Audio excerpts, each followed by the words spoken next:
Good morning, good day, good night, whatever time it is in your neck of the woods. Welcome back to another episode of Wookiee'S Walks of Life with Shilo. Here he is. Shilo. Shilo. He's like, I don't know what you want. There he is. All right. First things first, I wanted to say sorry I didn't stream yesterday. We had everything set up, and then it got some news that Raider had some things she had to deal with. So and then I found then there I had some things to do, and then I got really tired. So I'm like, okay, I'll just take a personal day, and we'll pick it up next weekend. But we will be doing Mortal Shell today. I'm debating whether I should do one in the morning for me, or should I wait till the afternoon to do it. But we'll figure it out. I'll figure it out. So last episode we were talking more about comic books, and I thought, we'll talk some more.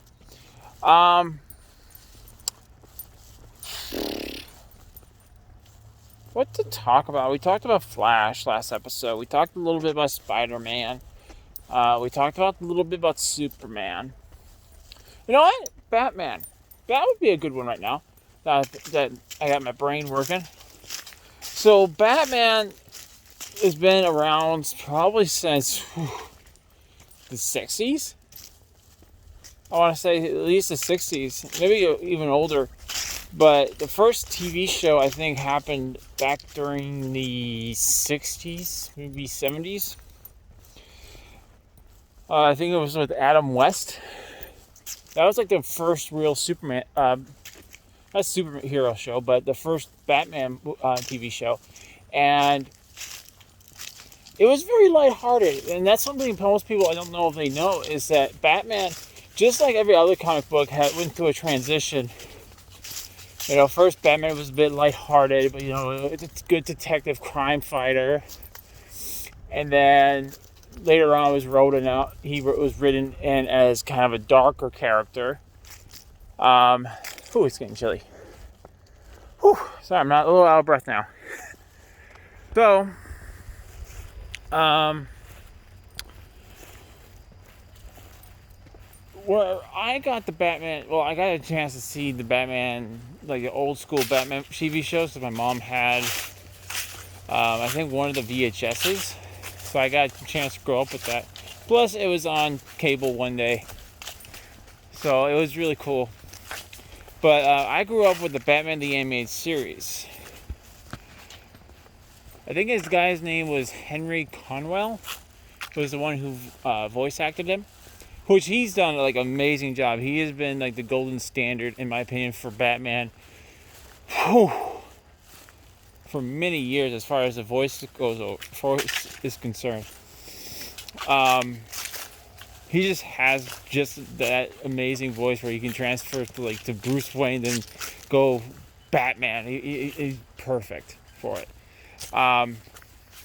And then the character, like as far as the TV show goes, the last TV show I ever watched with Batman was Batman Beyond. Now there is like a big controversy with the Batman Beyond TV show, is that technically it was supposed to be a futuristic show, which it was, and then the show was supposed to issue a new Batman, which it did, and having the old Batman tutor this new one. But then, like in the Justice League, we find out that Terry McGinnis, slight spoilers, guys, sorry, that Terry McGinnis was Bruce Wayne's son. But it was not like traditional like father thing.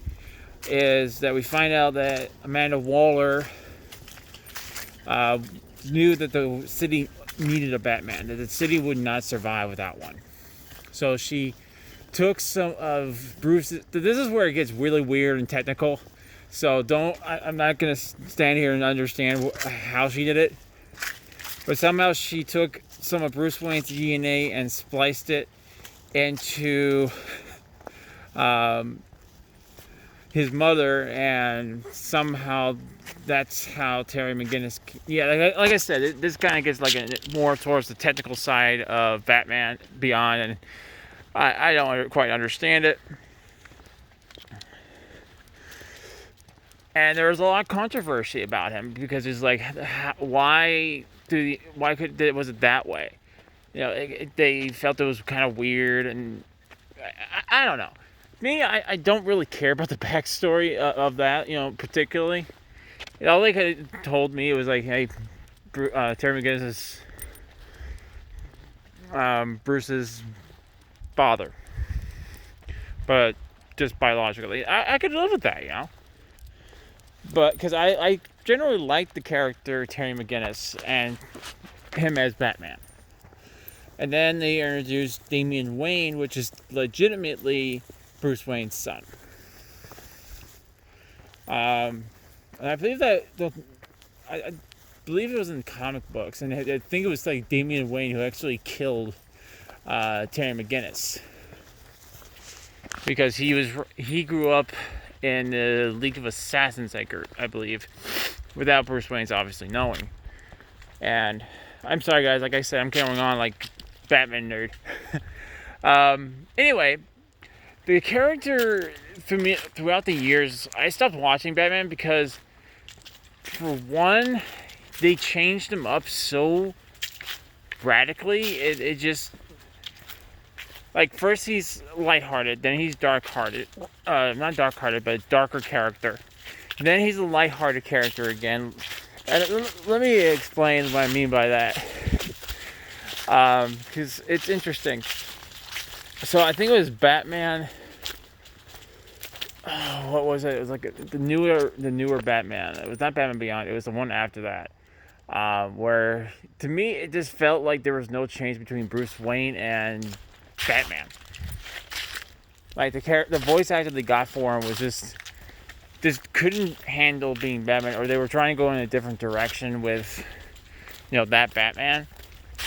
But to me, I just kind of lost interest. The character animation in the cartoon was just, to me, it was just like awful. Like even the Batman the animated series when it was back in 2000 looked a lot better than that one. And that was a show that kind of killed it for me. Is I haven't even touched any cartoon or any anime or any TV show regarding Batman for many years. And I just don't know if modern day, can actually handle doing a decent Batman show. Sorry, I had a little tickle. It's not that I don't think there's not a good actor that can play him. I just don't know the story writing for what they would probably envision it, because every Batman TV show has their own take. Like even the animated series, I mean, it played pretty close to the chest when it came to the comic books, but they also did their own thing. And I don't know if they would be able to do that with the reality. Like Gotham, I never got a chance to see it, but Gotham seemed like a pretty good game. Pretty good movie.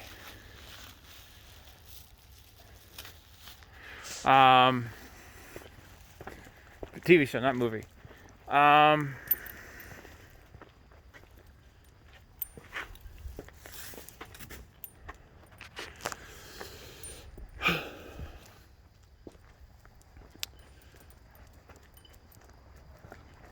And I don't know if they can even do a Batman TV show anymore, because basically they went with, on Arrow, they went with too many of the bad guys that Batman was known for. Like Ra's al Ghul was a Batman bad guy. As far as I know, Green Arrow didn't have any encounters with Ra's al Ghul.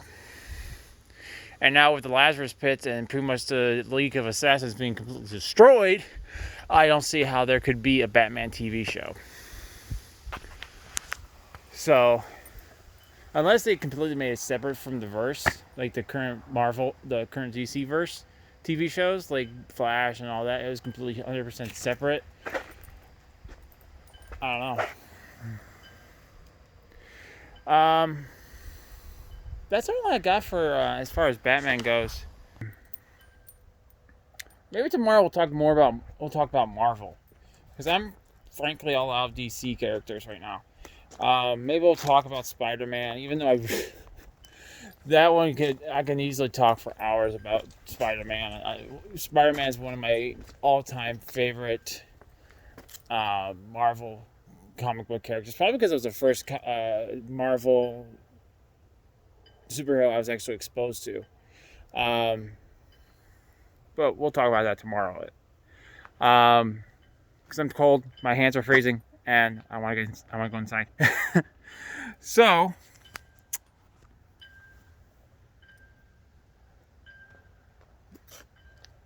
yeah, I'm sorry, my brain froze a little bit. It's cold.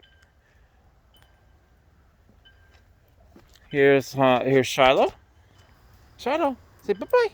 Say bye bye. Okay. Well, guys, if you are new to the channel, go ahead and hit that subscribe button. If you guys like this video, go ahead and give this video a like. Those are very much appreciated, including put some comments down below. I love reading you guys' comments. Let me know if you guys agree with my aspect of Batman, or if you guys have your own aspect of Batman. Let me know. Let me know your opinions on Batman. Until our next adventure, guys, I'll see you all on the next one. About to drop my phone. See ya.